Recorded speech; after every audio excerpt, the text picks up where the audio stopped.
अगर आप हारमोनियम के साथ गाना गाते हैं तो ये वीडियो स्पेशल आपके लिए है। हारमोनियम एक ऐसी चीज है कि अगर आपको बिल्कुल भी सुर की समझ नहीं, अगर आप बिल्कुल अभी स्टार्ट में हैं, तो हारमोनियम आपको बिल्कुल परफेक्ट सुर बताता है कि आपने कहां पे सा लगाना है, कहां पे रे लगाना है। और एक वाहद अनाड़ी बंदे के लिए जो बिल्कुल अभी बिगनर है, स्टार्ट है, तो उस बंदे के लिए सबसे बेहतर ऑप्शन हारमोनियम होता है, जो आपको 7 सुरों की पहचान करवाता है। दूसरी बात, आपको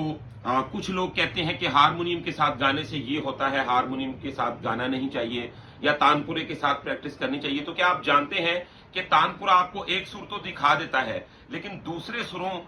पर आपको सफर करने के लिए जो एक नया स्टूडेंट है या एक नया बंदा है, तो उसको बहुत ज्यादा मुश्किल होती है। सिखाने वाले को भी एक बार जो है वो पता चल जाता है कि इसको मैं रे तक कैसे लेके जाऊं, 7 इसने लगा लिया। तो एक वाहद हारमोनियम है जो आपको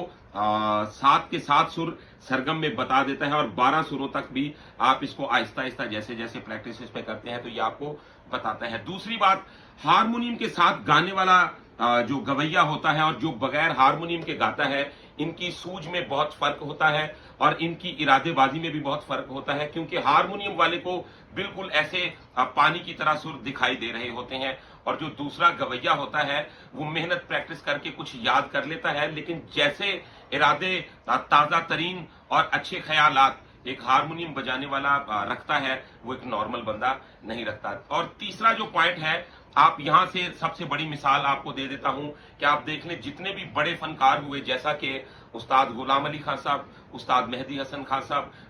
जगजीत साहब, तो ऐसे बहुत सारे नाम हैं जो मैं लेता जाऊंगा। तो उन तमाम लोगों ने हारमोनियम के साथ प्रैक्टिस की और इतना सुर में नाम पैदा किया कि आज पूरी दुनिया उनको जानती है। तो आप इस वीडियो में जरा देख के बताइएगा कि आपकी क्या राय है इस बात के बारे में। तो इंशाल्लाह आप कमेंट में हमारे साथ जरा बात कीजिएगा, हम देखते हैं जी आप क्या कहते हैं इस बात के बारे में।